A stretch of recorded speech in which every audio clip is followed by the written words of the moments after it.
Live. So we're just, hi folks, welcome to I'm the nuclearproctologist.org. My name is Dana Durnford. This is Terry Daniels. Terry went down on the beaches and took all the photos, and he's also funded the computers, the Wirecast, and many other things. $600 of the donation is what started this all off, from you guys at the Nuclear Proctologist. And so we rented a boat, and we'll jump on that, and we went up to the very farthest one, which is Desolation Sound, and we covered 200 kilometers, and we caught 9 days at low tides, and each day was a lower tide than the day before because of the supermoon that we have today, right? And so the last day was yesterday. We covered a mass amount of coastline. We rented a Zodiac and covered around 40 kilometers of Desolation Sound area in a 3-hour ride. At low tide, we see no life whatsoever. We see no kelp forest. We see no habitat. We see no bull kelp. We see no sea anemones. We see 4 species. The ocean is still trying to survive, but we see none of these species. These are all species that normally are populating our coastline. And so in a few minutes, we're going to go offline for 10 minutes, but I'm going to walk you through this for the first few minutes, and then I'll explain that to you. You see, this is low tide line. This is a normal habitat. This is something I've done for 14 years, and it's something I understand that the ocean cannot exist if that doesn't exist. And what happens is we found 4 species. So we're going to cover that over the next hour and a half. And those 4 species were uniform throughout the 200-kilometer zone. And this is the Georgia Strait we're talking about in British Columbia, Canada. And for comparisons, the big island right here is Vancouver Island. It's 460 kilometers long. And the fact that we found none of these species, we have around 5,000 species. We found no sea anemones anywhere we went. We found only purple starfish. Now, this is not a picture of that, but this is what it looks like in the nature. Now, look at all the kelp and the algae. Kelp is algae. There's 600 species of it. All of those were missing except for 2. This was known as common kelp, also known as kelp weed. It's like popcorn. And the other one is a cabbage kelp. None of these that you see in the picture here were found in 200 kilometers. We're talking about a total annihilation of sea anemones. Now here's a good example of what I saw every day. We see no crows on the beaches, no eagles. We see no insects on the highways and on the beaches. So, knowing all of that, and it doesn't stop there, we see no whelks. We see no sand dollars. We see no snails, the indigenous populated snails. And like once again, that was the picture of the whelks. But most importantly, at the low tide line, we don't see the sea anemones, and they usually attach to everything. And this is what I'm used to seeing my whole life as a commercial diver. So knowing what you know right now, and knowing that we cover 200 kilometers of coastline, knowing that there's 182 of you watching this right now, we're going to extend the presentation to 2 hours. We're going to cover around 16 samples and show you the desolation left behind. But we're going to go offline, make a cup of tea, let everybody settle down, and contact people. Phone up your TV stations, phone up your radio stations. And they might not get online right now, and they might. But they might put us up on websites. They might feature us. We need alternative media to feature this video. And as I explain this to you, I want you to understand that the ocean is still trying, but it can't survive if we don't stop the Fukushima. Even if it's still trying, it doesn't matter if we don't try to stop Fukushima, which is the moral, ethical thing to do. Because we have wiped out around 5,600 species in the low tidal, intertidal areas. You'll find links below to the government sites. So we're going to go off for 10 minutes. We want you to go out and spam for at least 5 of those minutes. Get yourself a cup of tea like we're doing. We're going to come back here and do the presentation. And remember this, there's 4,300 peer-reviewed academic studies every day. If we'd done every single day 4,300 studies, at the end of the week we would all feel a lot better. If We had 4,300 studies on water, how to purify it. We had 4,300 studies on how to deal with it. We had 4,300 studies the next day, dedicated universities, institutions, professors. Right? We would have hope. And that's what we're going to have to take back. Right? They have abrogated their responsibilities and hid it away from you. And that's not going to work no more. And what you're going to do now is you're going to go out there, you're going to contact radio stations in your community, mayors, doctors, lawyers, anybody you know with any influence whatsoever, any kind of common sense and sensibility, even if they've never seen the ocean before, it is incumbent upon you to try to bring them here. Just try. That's all we're asking. And if you have a website, if you're mainstream media, you should feature this so you can look back and say you tried. Because we will look back and say you didn't. Make no mistake about it. And we'll be back in about 10 minutes, folks. I'll pop back up there in a second.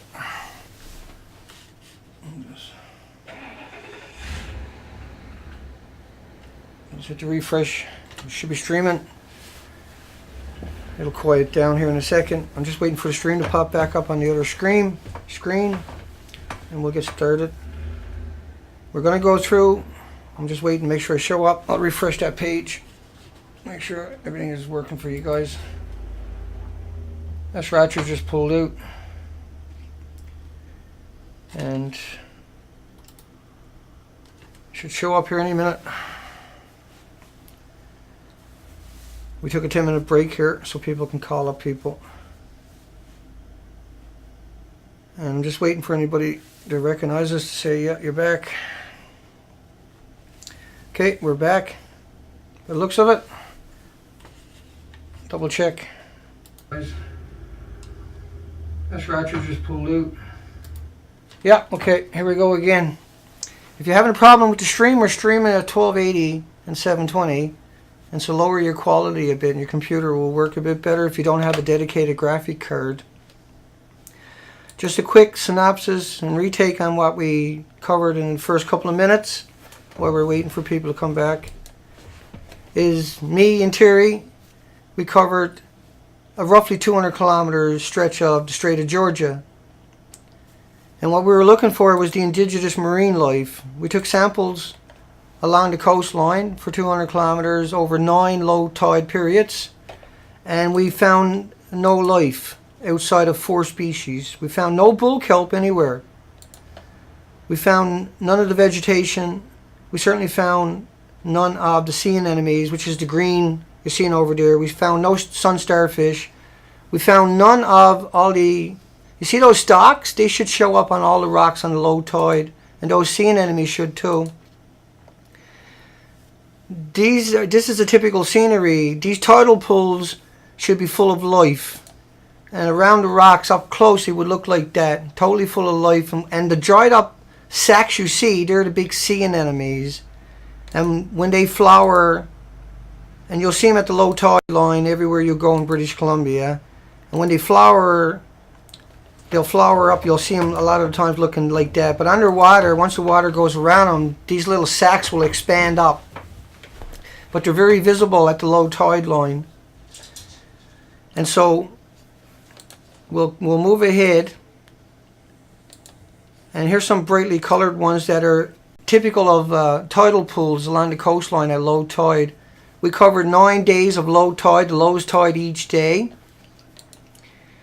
And this is the Wild West Coast. And so we're going to need to investigate all of that. Once again, there was no snails. There was no whelks. There was no other type of starfish, only the purple starfish. On the shorelines, there was no sea anemones. There was no mass populations of anything. In 200 kilometers, we could have took everything in a wheelbarrow in total that we seen. There was none of the normal tidal areas. There was nothing there in any place we went, in any of the pictures we took.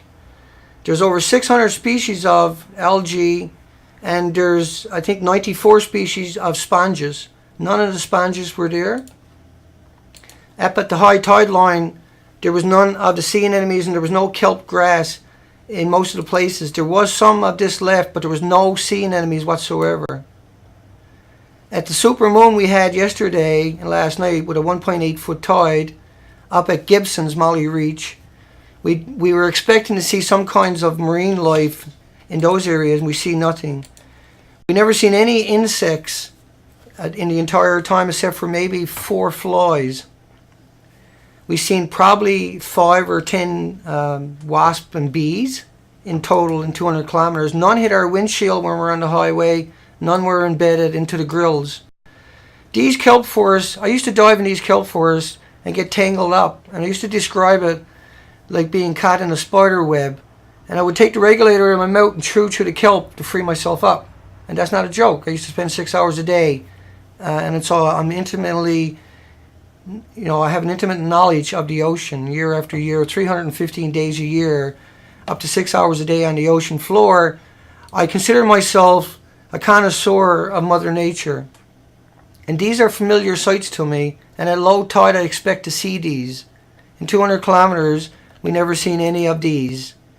The fact that we never seen any of the kelp forest, the bull kelp forest, which grows up to 60 feet in British Columbia, in a 40-kilometer boat ride on the shoreline through Desolation Sound, we've seen a few strands of bull kelp. It's like the ocean is still hanging on to 4 species, and we'll run through some more pictures. These are typical. You should see these sea anemones, these white ones, on every wharf and every rock, even if there's nothing in the bay. And if not, the very next bay should be completely loaded like you're seeing here now, where it seems like there's too much. Well, the entire coast is missing them.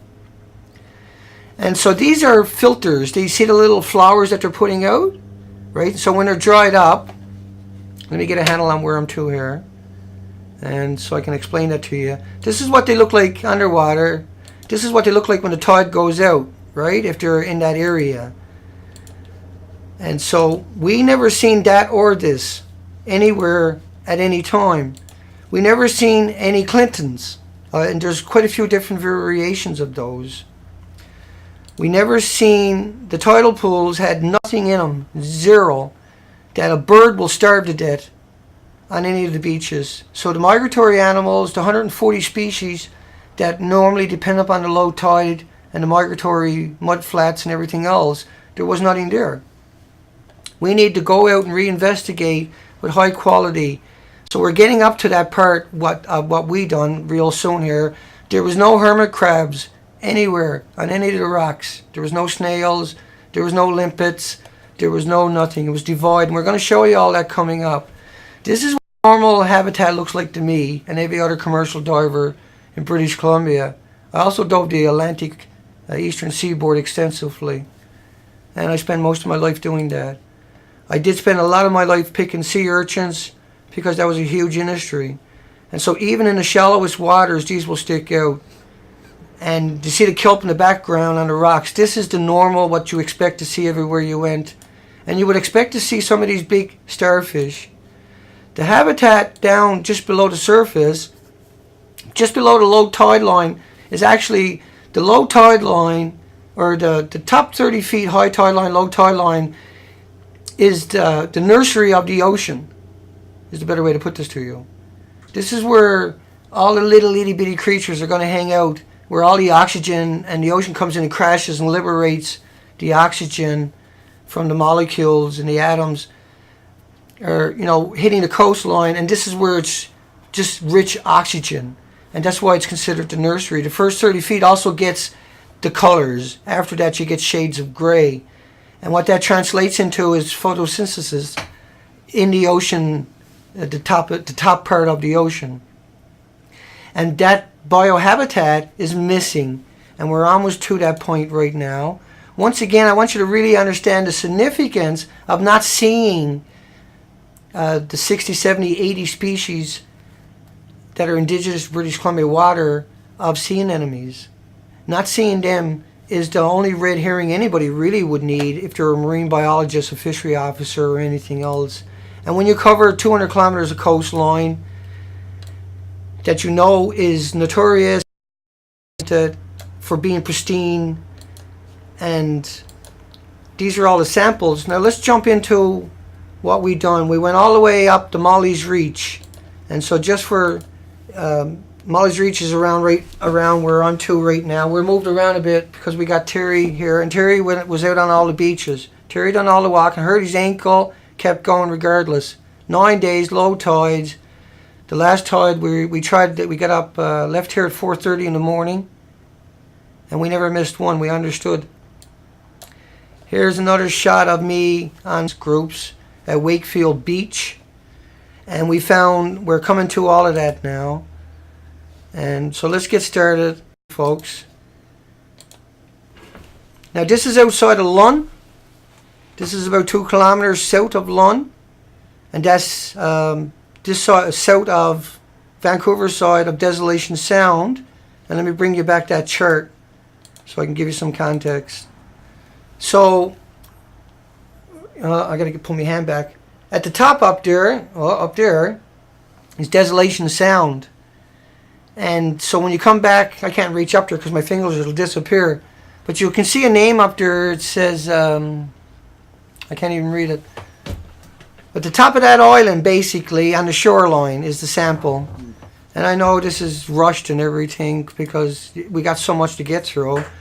But we're gonna start there with this show, and we're gonna show you what the beaches starts to look like. And when you come up close, you see no whelks, you see no snails. You see no limpets, you see no sea anemones, and you barely see any vegetation. There is only 4 types of vegetation, or 2 types of vegetation. Algae was the popcorn kelp, also known as kelp weed, and we'll give you some really good close-ups of that here in a few moments. And we'll just wait till we get to that point, I guess is better. Now this is low tide, a couple of kilometers south of Lunn. And that's up from Powell River. You can see there's no kinds of vegetation life there. We'll get much more details coming up here for you. The mussels we're seeing are 1 generation, which is normal, and they're the indigenous mussels. And there's these little tiny patches once in a while you find of them. And so don't be fooled by close-up shots. We'll got much better qualities coming up for you. And now the kelp you're seeing is the only kelp you'll see throughout the 16 spots we're going to try to get through. So we got to keep moving because we got a lot to get through. You're going to see, and we'll get a lot of close-ups coming. We got a lot of close-ups coming, and I jumped ahead on you, sorry. So a few miles south of Lunn, let me backtrack. A few miles south of Lunn, we get up to the beaches. We're going to put everything up with the nuclear proctologist after the show, and we have a live stream coming up tonight. Now the rocks on the first couple of beaches, we really didn't understand the significance of what we were looking at and what we were doing. You got to realize we had a little tiny budget, and that we went out with a theory, not understanding what we were up against and what we were going to find. Not understanding that, as the days progress. And so that's why you're going to see things the way you're going to see them. But here's the kelp that is notorious throughout the video. And that's called kelp weed. And then you can see the green stuff, the fluorescent, is what, and that was a couple of miles, once again, south of Lunn. I kind of made a mistake by showing you the other pictures early, but we got a lot to get through. I apologize. And let's keep going. Now, that's fluorescent type stuff you're seeing in that picture is lettuce kelp. And it's very straggly, it's very patchy. There's no bull kelp, there's no insects. As you look into the pool, once again, there's no life there. So let's jump over to the desktop presenter, and let's get over and get into the real stuff. I got to go live with that to make sure it works. I'm going to be just like a minute trying to figure this out. We'll bring up everything. So Gibson, or a few more miles further outside, I already covered it. Let me get rid of that and open that all up for you. Hang on, folks. So it can get pretty confusing, I know. And so we're going to take our time, make sure it all shows up over here. This is a few extra miles past the last spot, south of Lunn. And I'll come back to the charts for you after. No, that's the same spot. That's the shoreline. Okay, so the next folder is the one I wanted. That's bound to happen because we've been through so much. So the next spot is Gibbons. This is the name of the park. It's a park. Gibson. It's a provincial park on the way to Lunn, on the seaside. And These shells, most of these are dead. Right, you can see they're not. Most of these are open up, and that's normally spawn out. So the ocean is still trying to spawn out. Now you can see the two types of kelp we're talking about, and the pictures will get much better as the moments go on here, folks. But we got what we got because we had a tiny budget to work with, but we did do really good. We went and got a stand after these pictures, and so this was a couple of miles. Everything we walked, Terry walked through every pictures, because we can't show you everything, but we're going to put everything up on the site. And this is what I was going to try to show you. And we'll run through these people. This is Wellington Beach. This is Powell River. So this affects a lot of people. So it's quite devastating. All of this is very devastating because it affects everybody on the planet. But it personally affects me because this is where I live. And so the bull kelp, once again, and the fluorescent kelp is dominating. There was no life there. This is a park. At the top of the picture, you can see a limpet. There's a limpet there. And there's a starfish. You can't see him, but there's one starfish there. Once again, right along the wharfing area where it was normally tons of life, there was no life. And that was Wellington Beach in Powell River. So we'll get up to the good stuff. Brew Bay is down the road. Now, Brew Bay had no life whatsoever except for 4 species. It had, and I don't know if there was any purple starfish here. There was only 1 or 2 at the other places, but we got so much to get through. We'll get some high quality coming up here, some higher quality, and we're going through a lot of pictures today. And you can see what I mean by patches, just little patches of mussels, nothing else. No insects, no sand fleas, no flies, no crows, no indigenous wildlife whatsoever. There was no activity on the ocean. All the birds were missing. All the bull kelp is missing. You can see some of the barnacles are hanging on. Most of it is dead. There is now. What's important is you see that twine on the mussel. That is missing from most of the mussels. But in this place, at least we're finding that. And we got to keep going. I don't know how many pictures I got here. I'll flash through the pictures, but everything is going to go up on nuclearproctologist.org. Once again, all we find is mussels. All we find is nothing. Devoid of all life, devoid of all habitat, devoid of the indigenous species that we expect to see. That kelp you're seeing there is not even healthy, but it's still trying. It's still showing up. It's just single generations of anything that we see. It's obvious to me that this happened quite a while back, that this was an extinction event. In the sake of everything on the shoreline was wiped out in a short period of time. And so the disposition would have came over from Japan because it was 3 melter reactors. And so that came over and it continued to come over. And so that continued to wash out to the coastlines. And we get heavy rains in British Columbia. It's total desolation. We don't see any recent dead life. We don't see any carcasses. We didn't see any kind of anything clinging to a rock that didn't look like it was trying to fall off the rock. Dead. Oh, and now that picture back there, you can see there's some oysters. Oysters? I can't even pronounce it. Oysters. Yeah. Oysters. There is some oysters right there, folks.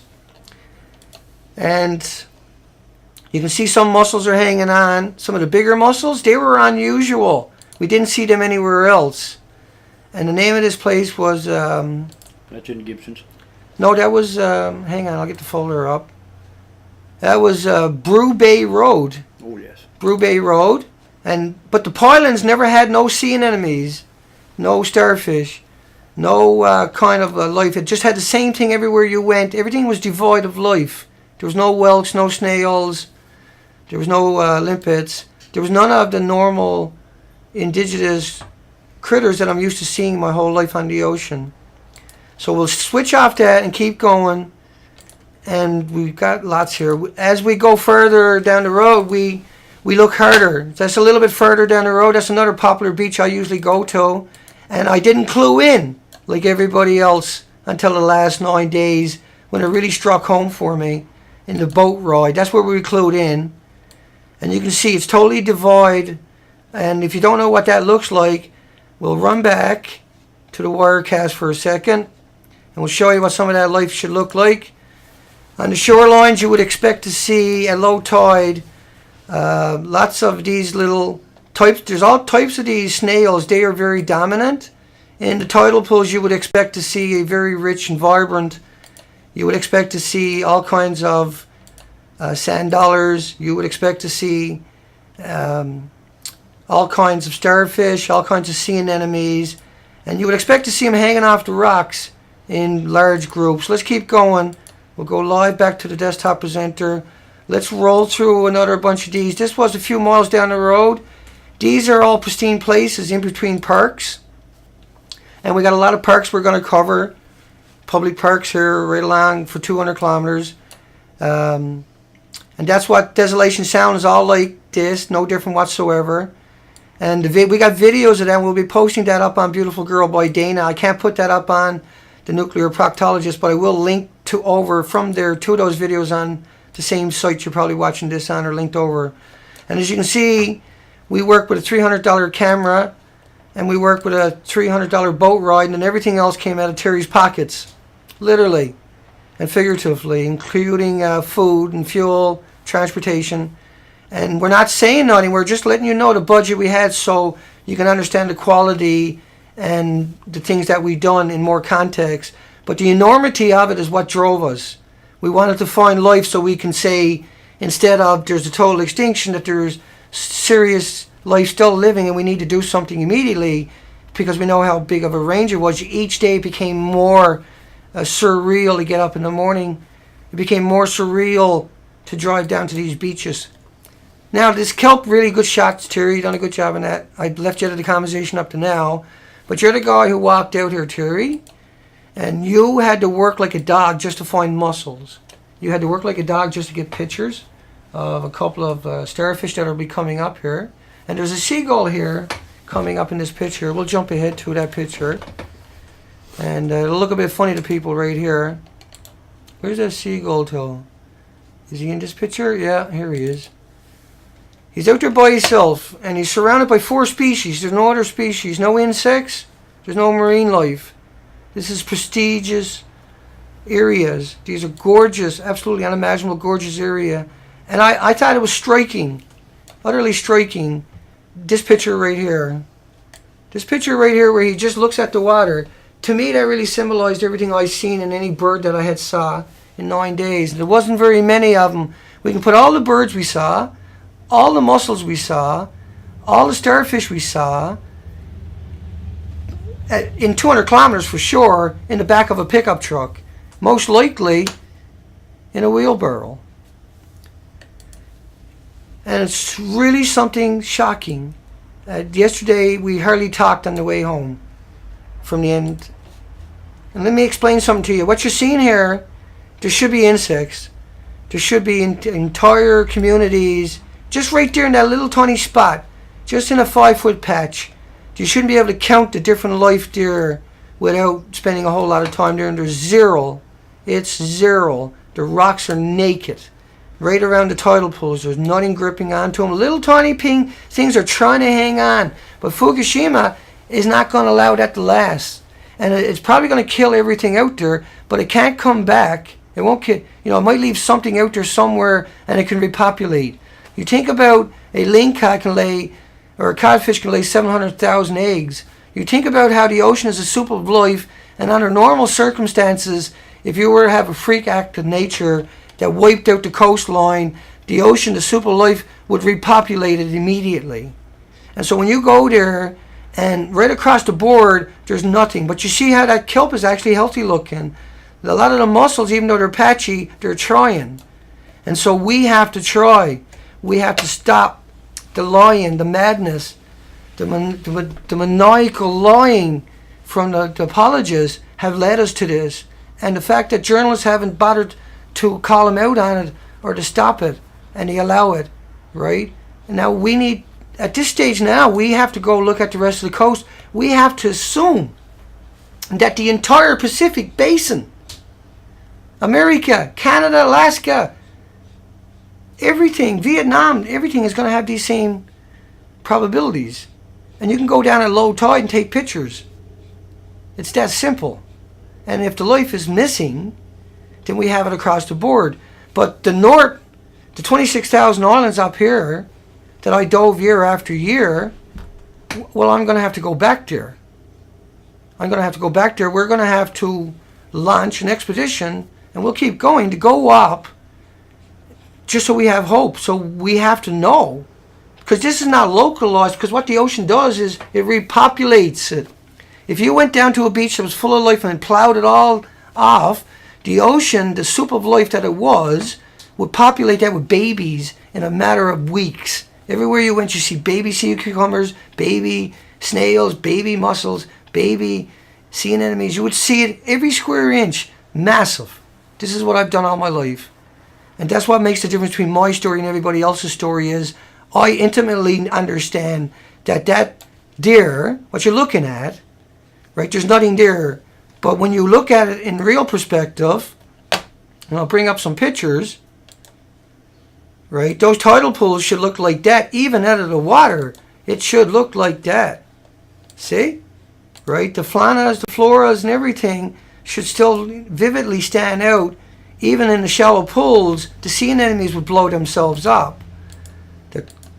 Here's a really good picture. The whole coastline was like that. I know, I traveled it year after year. I stayed out there for 100 days at a time without coming ashore. I lived, eat, and breathe this all day with people that done the same thing. And so I don't know what to say to people outside of, you know, I'm straight up. I'm not going to try to hide anything away from you, because that's what got us in this position in the first place. There's no kelp force anywhere to be seen. So let's run back over to the pictures and keep going down that line. I got no idea how much time it's going to take. We're just going to keep going until it's done. We're going to come back tonight at 8 p.m. Canada Pacific time, and we're going to stream from this channel a question and answers. Okay, so I'll launch that after. We're going to put everything up on Nuclear Proctologist and pictures in the qualities that we got and the quantities, so you can go through it all yourself. And that'll take me probably 2 hours after the stream is over.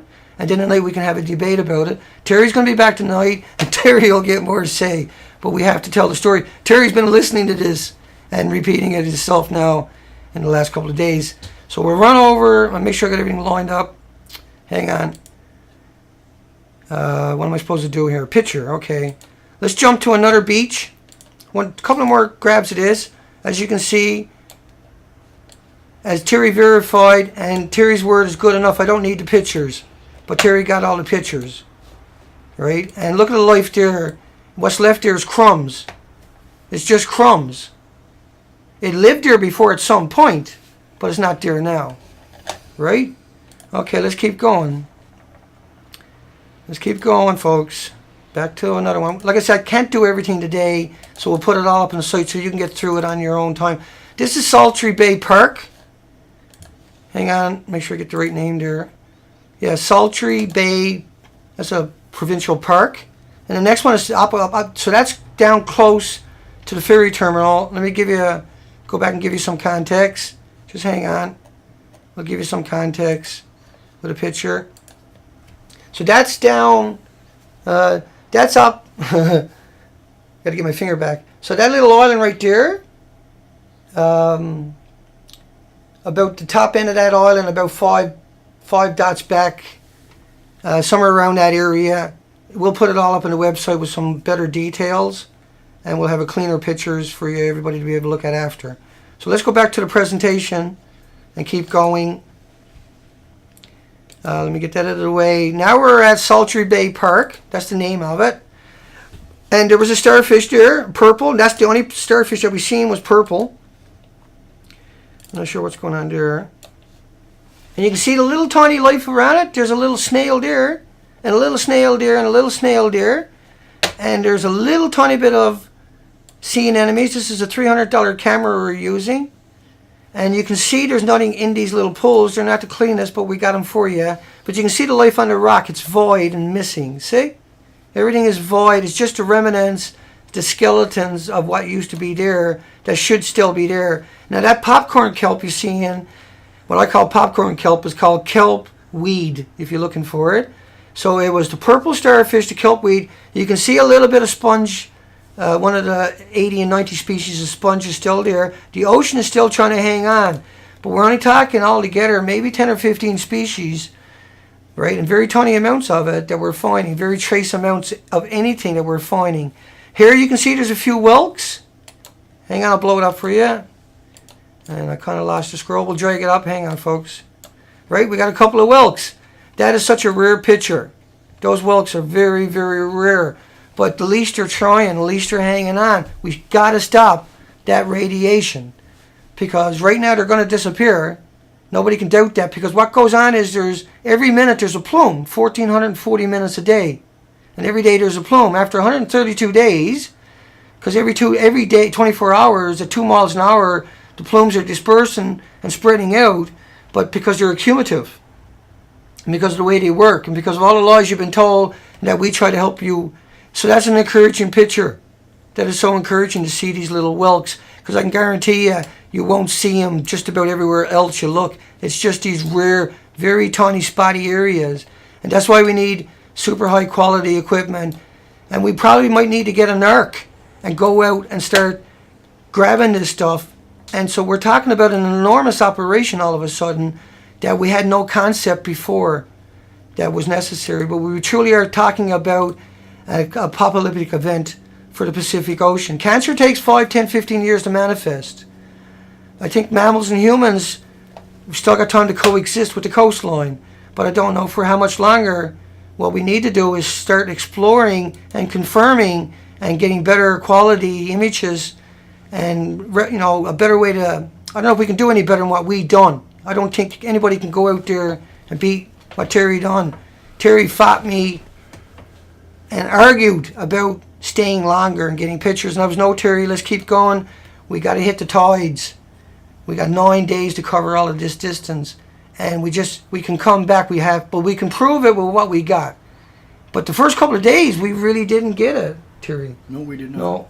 It's only day 5, day 6 that I really had the narrative. I had went out and found the pictures and said, oh my goodness. So it's good old-fashioned gumshoe research that got us to a point where at least we try. Right? At least we try. But the devastation and the amount of people and industries and families and individuals that are affected and impacted hasn't lost me. We need to find out more. And we need to know more. And we hate to think that this is what it is, what we see, but we understand that the coastline populates itself instantly. And the fact that we don't find the population, even tiny bits of it, just a select few. In total, I think we'll come across about 10 species, and that'll include birds. We've never seen any crows. Well, I think we might have seen one crow, Terry. Now that I think of it, I think we got a picture actually in the background with a crow. There's a couple of crows, not many. Yeah, it was so rare. Well, I've never seen any eagles on any beaches. I've never seen anything eating on any beaches. I've never seen any insects. All we seen was this, and this is a good example here. And you can see, right, the kelp, that's known as a kelp weed, is right there. And you can see the kelp is trying to hang on. It looks like, you know, it's just so spotty. We'll keep going through these pictures. We'll move on to the next spot here in a moment. Another close-up shot for you. It's definitive. Oh yeah, there's that sea whelk. Look at him. Yeah, I remember him. Right? He's so unusual. I think that might be one there. And once again, we're not finished with what we're doing, but we had the 9 days of low tide to the lowest tide. Each day was lower, so we were able to learn more and get more put together for us. And once again, it's all just the kelp weed and the deadness. It's just a wasteland. Let me go back to once again and remind anybody that might be joining us what is actually going on and missing from the equation. Most of it's gone. It's gone, look. Most of it's gone. None of that, and all of that is British Columbia's coastline. This is what they say go down and look for. You'll find it, find a tide pool, and you'll see it anywhere. We went 200 kilometers. We went 9 days, the lowest tide each day, and this is what we found. Now, I know people are going to say, Dana, it's too depressing, and I can't deal with it. And don't you dare say that to yourself. Don't you dare think that way. Don't you dare fall for that. You are power, and you need to exert that power and understanding on yourself and upon the people around you, because what we're doing is we're empowering you. This is Salty Bay Provincial Campground, because they can no longer say, you guys are crazy, it doesn't impact anything. You guys will say it's the most, I know what you'll say, because I know what you're feeling. And you have to compose yourself and think that you came this far, you brought us to this level, and you have to go and think about that. We got to try, because it's still trying, right? The nuclear industry is toast. You know, they got a guilty conscience at this stage when they catch this, when they find out about this. And like everything else don't matter anymore. Wars don't matter anymore. The divide, the race, the religion, you know, it doesn't matter anymore, right? Your wealth doesn't matter to you anymore. You can trust me on that. Your assets are worthless unless you try and resolve what we got. We have to try to move on. There's 4,300 peer-reviewed academic studies every day. Don't you dare tell yourself that there's nothing we can do. Don't do that. Because we can if we decide we're going to. And we're not asking, we're telling them. We're taking it back. That's the way it's going to be. We gave you every opportunity and all the equipment, everything you ever needed in the system out there to guard us against this, and you failed us. You abrogated every responsibility you've ever had. We let you get away with it, and so we blame ourselves. But now we're here, and now we got you, and now there's no turning back, and now you have to join us, or we're going to get rid of you and move on. Never too late. It's not too late. We don't give up. That's what we're known for. But what you're seeing is the ocean is not giving up either. And you better not. You better hang in tight. And I know this is the shock. This is the nightmare. This is the broken dreams and the heartaches. But this is not the end of us. And it goes on, right? We go on. But we go on now that we take back control. We take back authority. And we have the distrust, unfortunately, and rightly so, that they have earned. They have their checks and balances, if they exist any longer, will be scrutinized beyond imagination from here on out till the end of time.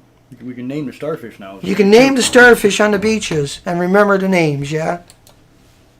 Right? You can really do it. And you can see little patches in nooks and crannies of stuff trying to survive. And if I show you everything I got here, that is all you're going to see on every beach, in every document of everywhere we went. It was this cabbage kelp barely hanging on anywhere. It was rags and nothing else. No habitat. There was no insects. There was no life. There was nothing there to sustain life. There was nothing there for wolves or raccoons that or picture birds. there was just a stick that had a bunch of the mussels. And that stick washed in. And so, a big area. And that was a big stick, right? Yeah. So let's move on to another part of these provincial parks. This is further down the coast. Remember, these are provincial parks. Right, that's Salty Bay. I got to jump ahead one. This is taken. Hang on, folks. We got a lot to get through yet. Salty Bay Provincial Park Campground. I missed that one, did I? I think so. Yeah, we jumped past the campground because that was the next one. This is the Salty Bay before you get down to the ferry. It's very protected. It's very pristine country. The nearest community to it, right, there's a couple of little tiny outports with 50 people or something like that. The nearest communities are, 20 kilometers away to habitable communities. This is a very pristine area, naked, just like the 200 kilometers of coastline that we covered, completely and utterly naked, devoid of everything. Everywhere we went, look at the whelks, eh? At least they're trying. At least we got some. At least we found a few. There's nothing else in these tide pools, and we all know what lives in a tide pool. I'll go back to those pictures, but I thought that was really poignant. Look at them. There's a couple of those little black ones. They're trying, folks. They're trying to hang on. Right? We have one opportunity, and I can trust you, this is the end of the opportunities that we have. This is the end of that opportunity. We grab that now. We seize that moment now when we have the ability and we have the righteousness to do it and to bring it all back. We don't know if we can ever bring back the ocean, but we're in a position to try. Review academic studies every day. We're not going down without a fight. They have to go and hide. They have to go and bury their heads in shame. Everybody in the nuclear industry has to hang their head in shame. They can't look anybody, including their own loved ones in the family, after today. We won the battle, but now we have to control it. Now we have to make sure we keep it. the fight is not going to be hard. The resistance is not going to be many, right? That we have taken the wind out of their sails and our sails, unfortunately, at the one time.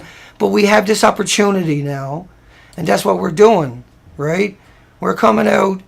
We're not coming out like an army. We're coming out with the common sense that we can talk to their families. We can talk to their children. We can talk to their mothers and their daughters. We can bludgeon them that way. Right? We can go after them, and we will, and we have, and we are going to, because that is just the way it'll be. Because people will snap if they don't get this narrative. That's why this narrative is so important. This narrative, by the end of it, you got that picture. I don't need to exist anymore in the context of you can do it all on your own at that stage. But I will go. We covered 9,000 headlines on this site of nuclear industry. And trust me, they're not going to get one over on me. And I'm making sure it's not going to happen to you. Okay, let's jump to another set of pictures. Was there anything interesting there I forgot? Terry, that was the one with the... Okay, we'll jump out of it. There's, like you say, nothing anywhere we go. We still got 7 more in this file here to get through. So let's keep running. Sultry Bay Ferry Terminal. So this was important. So I'll come back to another picture so you can understand why the ferry terminals and everything are important to me in particular. And you should see that on the coastline, see? And on the ferry terminals, on the legs of it, they should be sticking out underwater and hanging off the water at the surface, because that is the norm. Everybody who ever took these ferries can now go and look at the pictures they took, because that's where most people get their pictures, and they would have got pictures.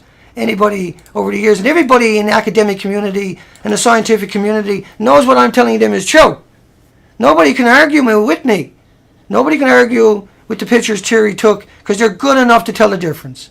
We only had a $300 camera to work with. That doesn't mean we got defeated. That doesn't mean we gave it up when we never found life. That means we put together a plan. So let's go back to the presentation. Let's go back to the presentation. Now, a good thing about all of this is that I'm kind of fortunate. And so this is the Sultry Bay Ferry Terminal. And let me come back and give you some context again. I'm sorry. I take a second just to make sure you know what we're talking about in case you're just joining us. Right behind me, I'm sorry, at the top of this island right behind me is a ferry that brings you over to this island here. And that's Gibson's Island to head down to that's New Westminster.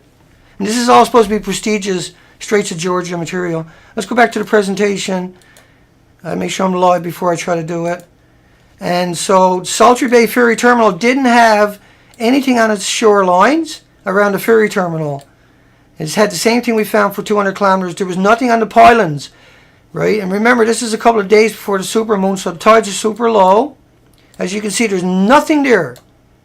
And there's no communities down there. It's just that ferry terminal. There is nothing on those. Nothing. No sea anemones. One starfish I see. One starfish. There he is. Right, good one, Terry. Yeah. There was one orange starfish. In fact, that was probably the only 2 orange starfish we've seen in 200 kilometers. You can see some mussels up higher. Right? Nothing. Devoid of all life. I think... a few oysters there. A few oysters. Right. We're looking for sea anemones. We don't see any on the pylons that they should stand out dramatically. You should be able to see them right there. And these pictures will all go up at the nuclearproctologist.org 2 hours after this is over. Once again, excuse me, you can see that's up there. You can't see it, but he's a oyster, right? Now, we know oysters they had a spawn of oysters at Pembroke. I think it was Roger was telling us. Roger, our buddy, is a mussel expert. And so he was able to explain why the mussels that we were seeing were able to hang on in patches. And trust me, they were in patches. And you can see even on the railings, steel rails that would normally be covered in big sponges and everything else have nothing on it. So let's jump. Oh, we got to zoom in on it. Hang on. There you go. That's a better picture. You can see nothing. There's a bit of, it could be rust, but it could also be some sponge you see down there in the corner. And so let's keep going. No, that's rust. And then you see the green algae. So let's go back to another set of places. This is where we jumped on the ferry. We zoomed in on the coastline. We took 400 pictures. They'll be uploaded to the site. And they're not there. They're just more of the same. They're around the terminal itself. Hang on, there's a picture of the ferry.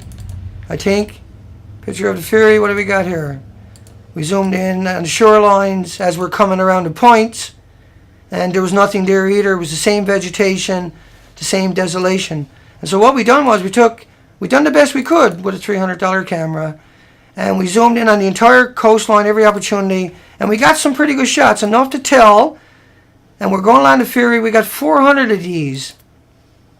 400, and none of them shows any kind of vegetation outside of what we see is atypical of the 200-kilometer coastline.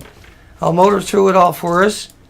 And once again, the fluorescence stands out, and that's displacing all the native indigenous creatures that live in that habitat, right? There's no, so the limpets and everything, the snails and all that, they can't coexist in that. They need their own little tiny habitat to exist. And so we covered over 400 pictures of that. We'll upload all of those to the site. And now we went to Smuggler's Cove coming up. And I'll bring you up some context for that, folks.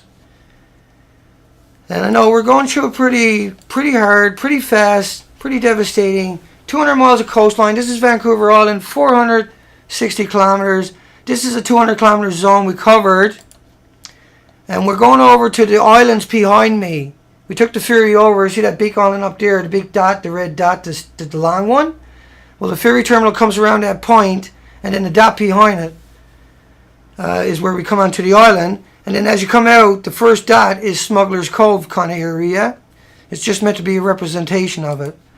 So here we go over to the presentation again. We're coming over to Smuggler's Cove.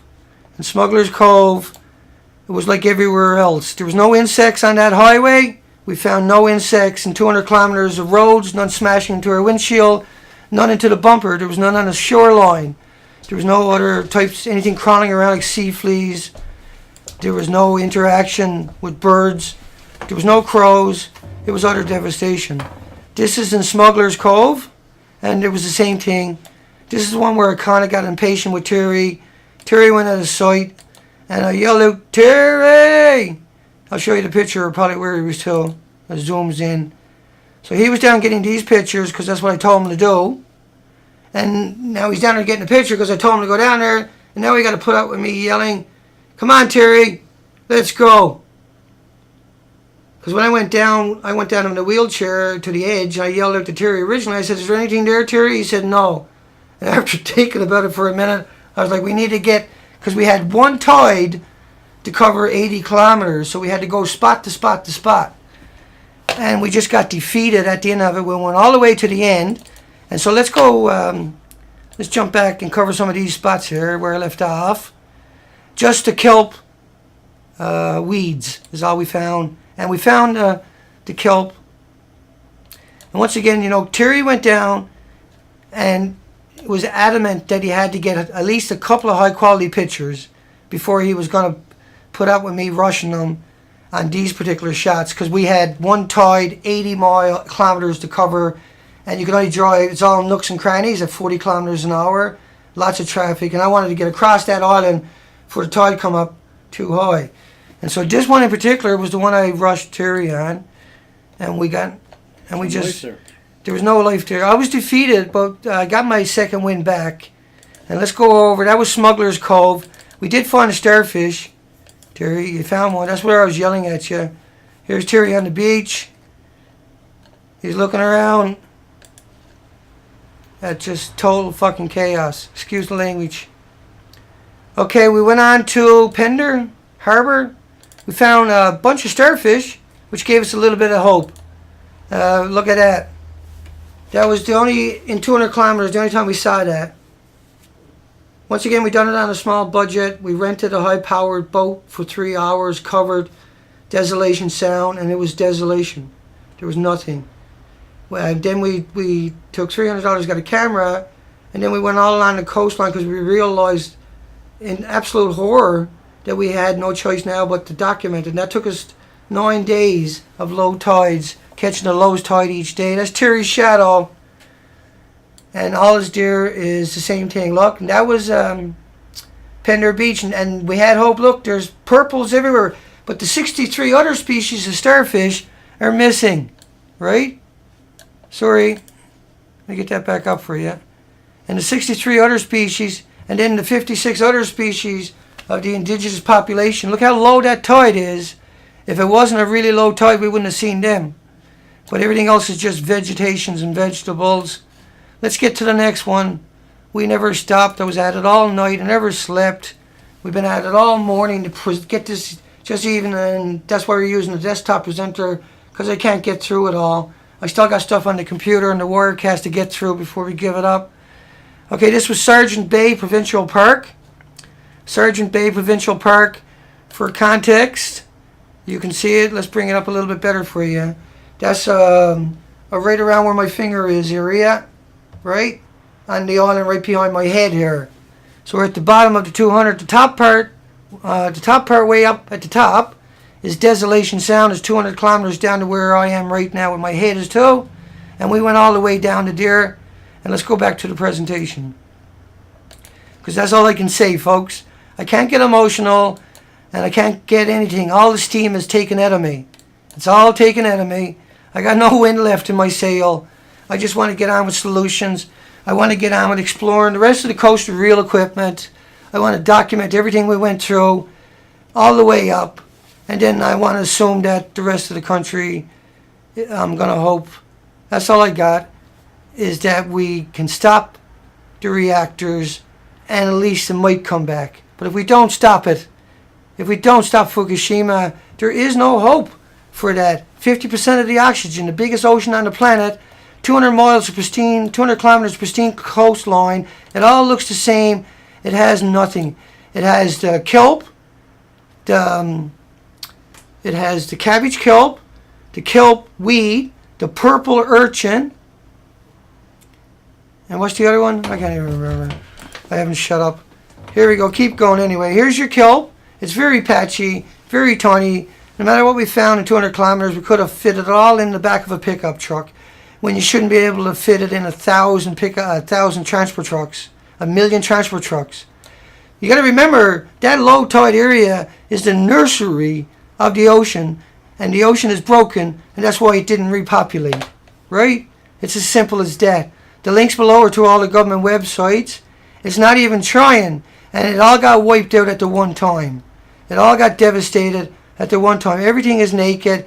There's 4 species left. There's the snails, the kelp, weeds, the green kelp, which is kelp cabbage, I believe, and then the mussels, the indigenous, one type of mussel only, nothing else. 63 species, starfish missing, 90 species of sponges missing, some of them showing up in little bits, like that rock up here. Can you see that there?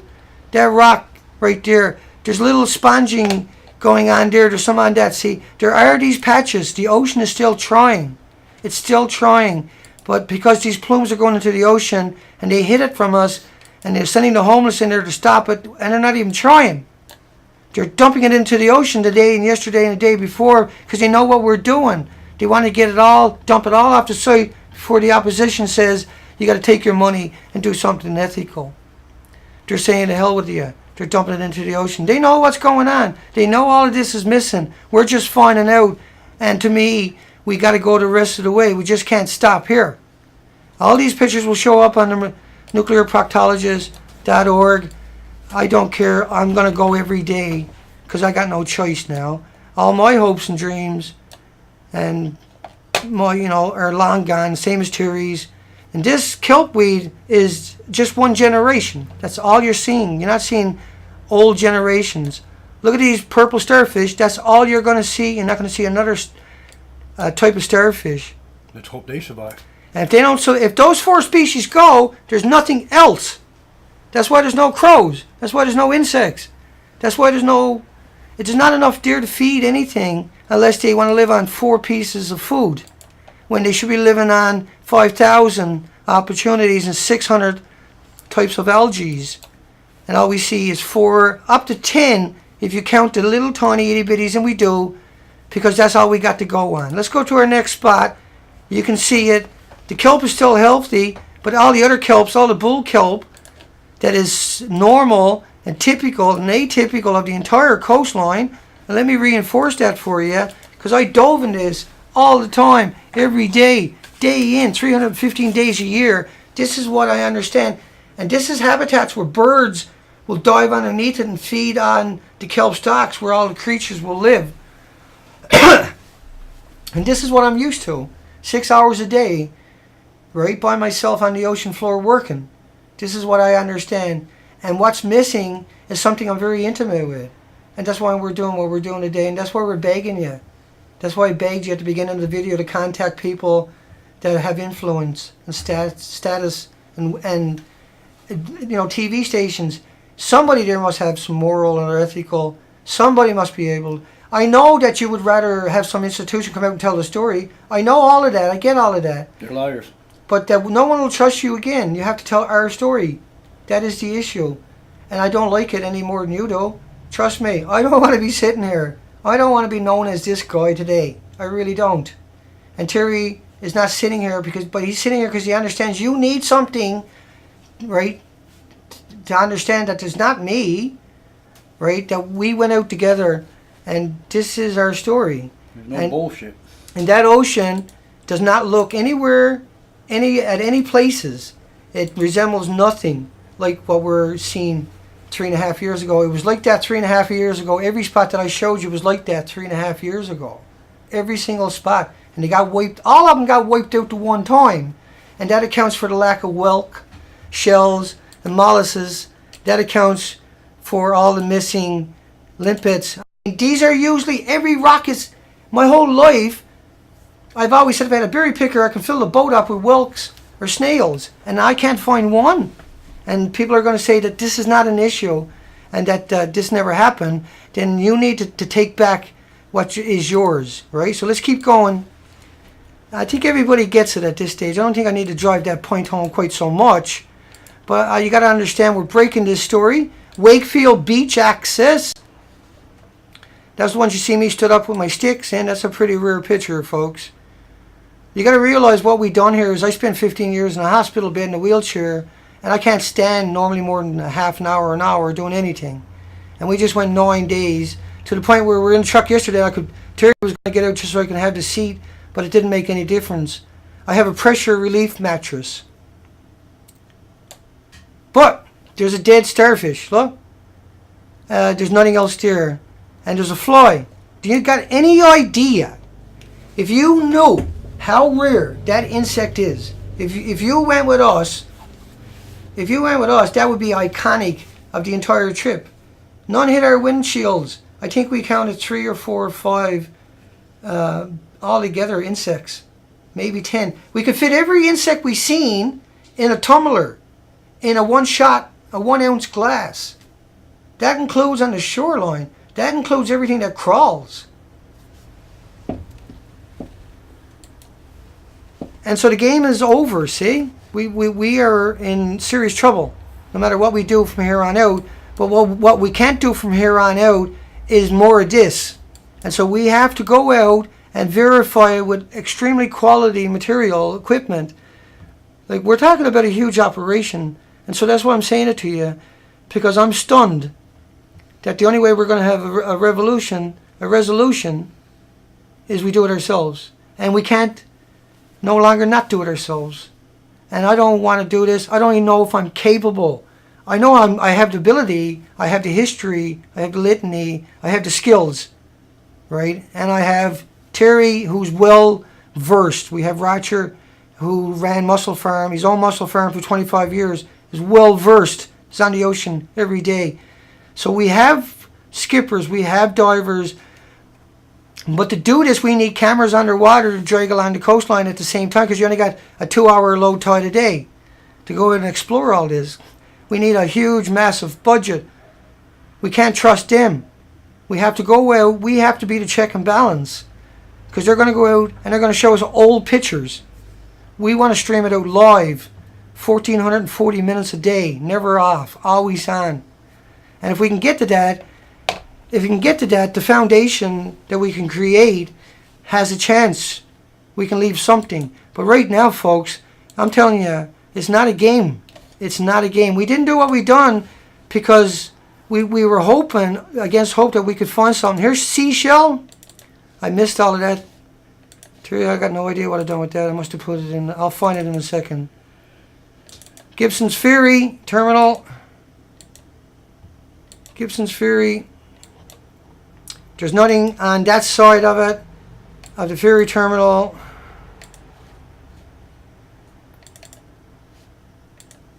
I got no idea. That's it there, is it? Yeah, that's it. Yeah, going to defense. That's the one in the fence. Okay, just make sure I was on the right one. It's not very good. You wouldn't believe what we done to get these shots. This is out by New Westminster, and you were not allowed out there. Terry ran out there and got pictures. No, it's not by New Westminster. That's Well, that's the ferry that goes over to New Westminster, isn't it? over to Horseshoe Bay. It goes to Horseshoe Bay, that ferry does. And I dove Horseshoe Bay, and it was full of sea anemones and all life, seabeds. Once again, there's no life. It's just the same. It's just the same four products everywhere we went. Okay, let's come back over. I screwed up, I guess. Molly Reef. Let's go to Molly Reef, and I'll give you some context. Let's jump back over to Molly Reef for a second. Molly Reef would be right alongside of my thumb, right? And that's where it's a very famous spot. That whole coastline is full of $500,000 homes. It's very prestigious. It's a very luxury area, and there was zero life there. So let's go back and look at Molly Reach. And everything else will show up on the website in a few hours at thenuclearproctologist.org. And I'll put that link below. And then I'll put a link below once I get the link started on the Nuclear Proctologist to link directly to the section where we're going to put this. We're at Beautiful Girl by Dana. There's Relics.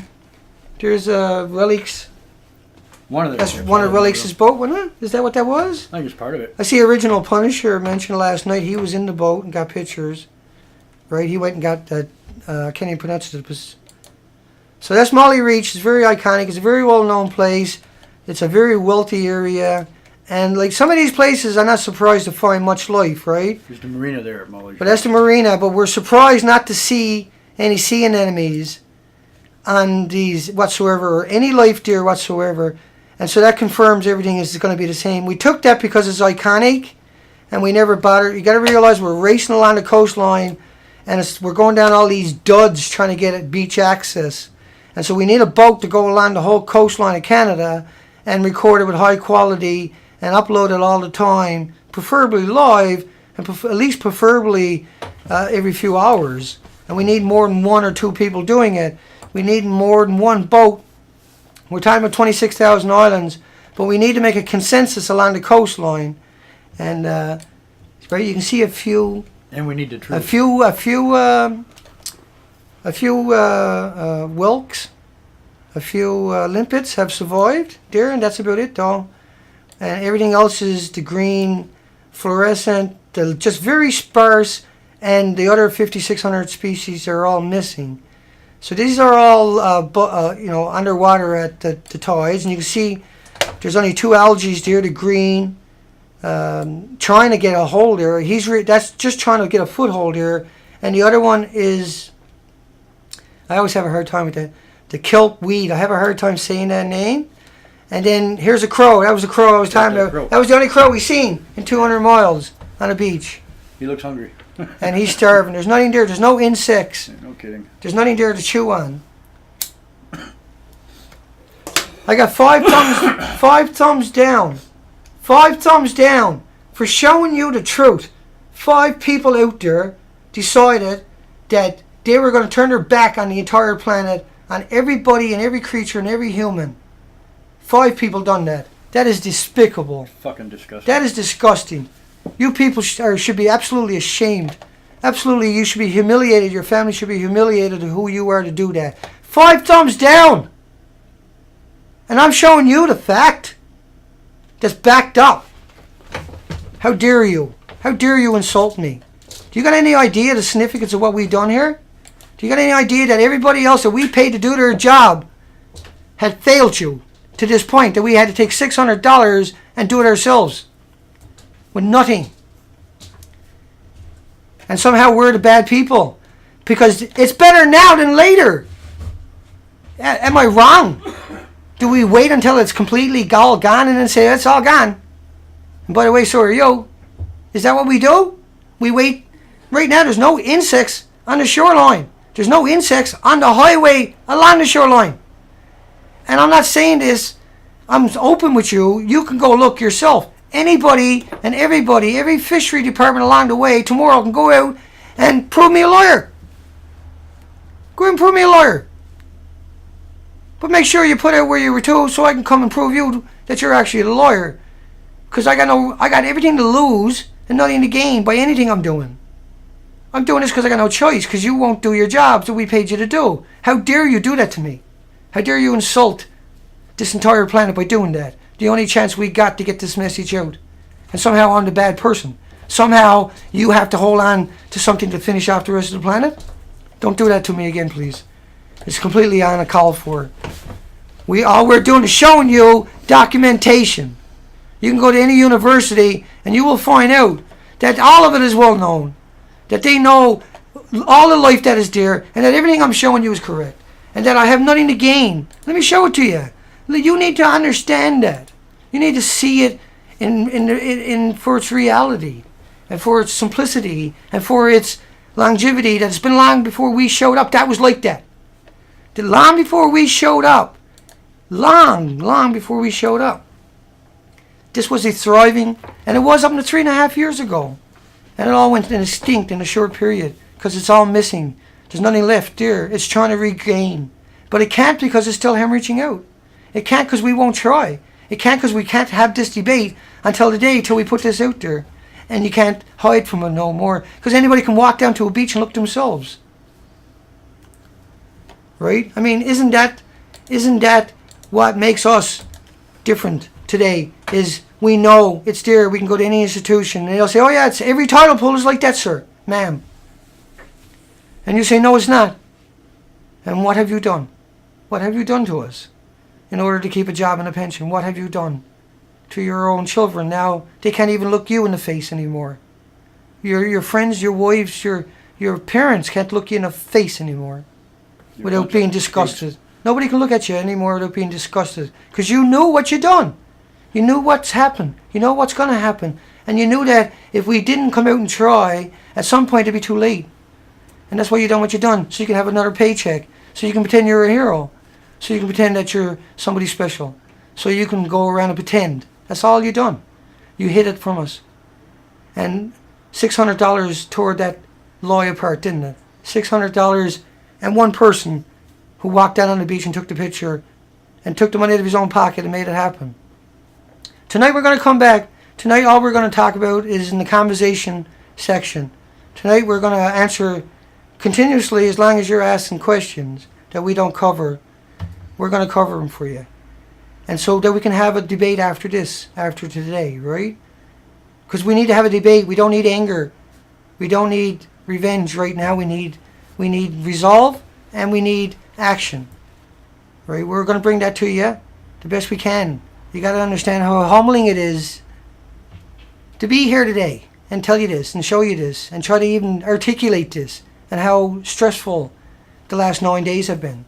How utterly unimaginably horrific and apocalyptic every morning has been. And how we celebrated every insect we saw. You have to think about that. We'll see you tonight. It's the best I can do today, folks. Make no mistake, if I had made it last night or this morning, I would have been a lot more angrier, but that's gone from me forever, I would imagine. I don't have it in me anymore. I just don't have it in me. But we will be back tonight. We'll talk rational. We'll talk sense. We'll do the best we can. And that's what we got to do. That's our obligation, right? We're at the low tide line has always looked like that, long before we existed. And we need to do the best we can. We got to try. And so tonight, let's talk about that. And Pacific Canada time, we'll be sitting here, we'll be reading the comments, and that's all we're going to respond to. We'll be able to bring up the desktop presenter, bring up Google, and show you and articulate anything that we can. Well, this is a normal habitat. This is something I've done for 14 years, and it's something I understand that the ocean cannot exist if that doesn't exist. And what happens is, we found 4 species, so we're going to cover that over the next hour and a half. And those 4 species were uniform throughout the 200-kilometer zone. And this is the Georgia Strait we're talking about in British Columbia, Canada. And for comparisons, the big island right here is Vancouver Island. It's 460 kilometers long.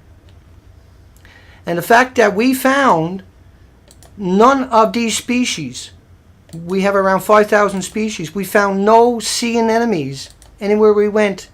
We found only purple starfish. Now this is not a picture of that, but this is what it looks like in the nature. Now look at all the kelp and the algae. Kelp is algae. There's 600 species of it. All of those were missing except for 2. This was known as common kelp, also known as kelp weed. It's like popcorn. And the other one is a cabbage kelp. None of these that you see in the picture here were found in 200 kilometers. We're talking about a total annihilation of sea anemones. Now here's a good example of what I saw every day. We see no crows on the beaches, no eagles. We see no insects on the highways and on the beaches. So, knowing all of that, and it doesn't stop there, we see no whelks. We took a 10-minute break here so people can call up people. And I'm just waiting for anybody to recognize us to say, yeah, you're back. Okay, we're back. The looks of it.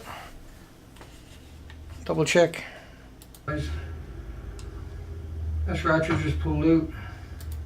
Yeah, okay, here we go again. If you're having a problem with the stream, we're streaming at 1280 and 720.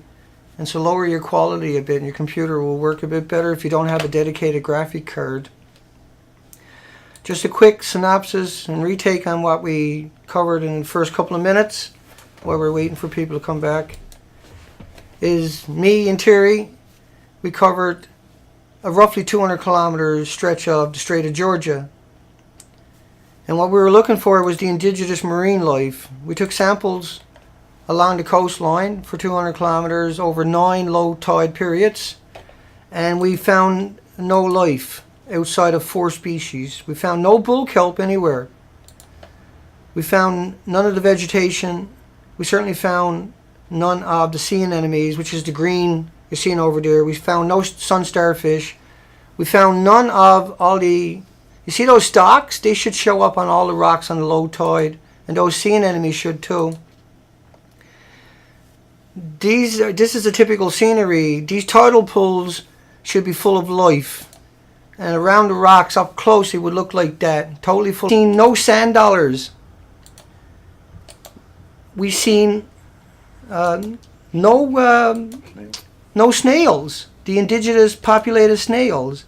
And like once again, that was the picture of the whelks. But most importantly, at the low tide line, we don't see the sea anemones, and they usually attach to everything. And this is what I'm used to seeing my whole life as a commercial diver. So knowing what you know right now, and knowing that we cover 200 kilometers of coastline, knowing that there's 182 of you watching this right now, we're going to extend the presentation to 2 hours. We're going to cover around 16 samples and show you the desolation left behind. But we're going to go offline, make a cup of tea, let everybody settle down, and contact people. Phone up your TV stations, phone up your radio stations, and they might not get online right now, and they might. But they might put us up on websites. They might feature us. We need alternative media to feature this video. And as I explain this to you, I want you to understand that the ocean is still trying, but it can't survive if we don't stop the Fukushima. Even if it's still trying, it doesn't matter if we don't try to stop Fukushima, which is the moral, ethical thing to do. Because we have wiped out around 5,600 species in the low tidal, intertidal areas. You'll find links below to the government sites. So we're going to go off for 10 minutes. We want you to go out and spam for at least 5 of those minutes. Get yourself a cup of tea like we're doing. We're going to come back here and do the presentation. And remember this, there's 4,300 peer-reviewed academic studies every day. If we'd done every single day 4,300 studies, at the end of the week we would all feel a lot better. We had 4,300 studies on water, how to purify it. We had 4,300 studies on how to deal with it. We had 4,300 studies the next day, dedicated universities, institutions, professors, where we would have hope. And that's what we're going to have to take back, right? They have abrogated their responsibilities and hid it away from you, and that's not going to work no more. And what you're going to do now is you're going to go out there, you're going to contact radio stations in your community, mayors, doctors, lawyers, anybody you know with any influence whatsoever, any kind of common sense and sensibility, even if they've never seen the ocean before. It is incumbent upon you to try to bring them here. Just try. That's all we're asking. And if you have a website, if you're mainstream media, you should feature this so you can look back and say you tried. Because we will look back and say you didn't. Make no mistake about it. And we'll be back in about 10 minutes, folks. I'll pop back up there in a second.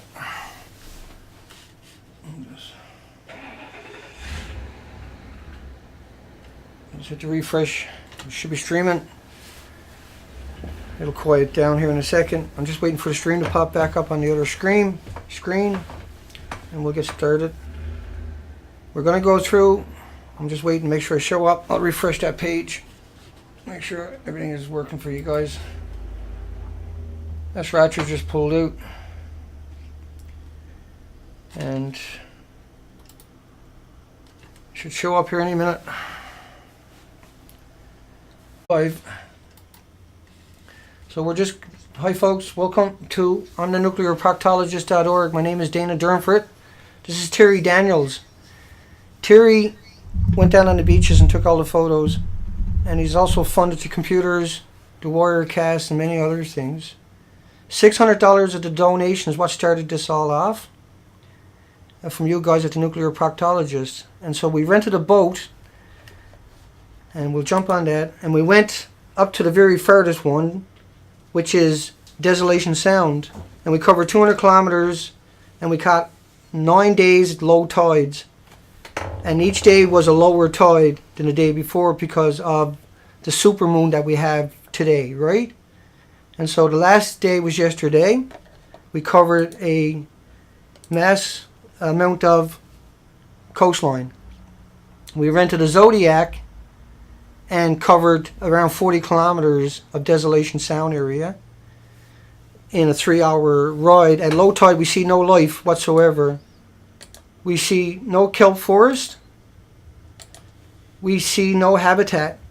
We see no bull kelp. We see no sea anemones.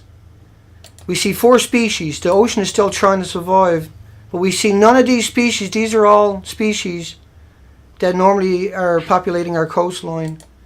And so in a few minutes, we're going to go offline for 10 minutes, but I'm going to walk you through this for the first few minutes, and I'll explain that to you.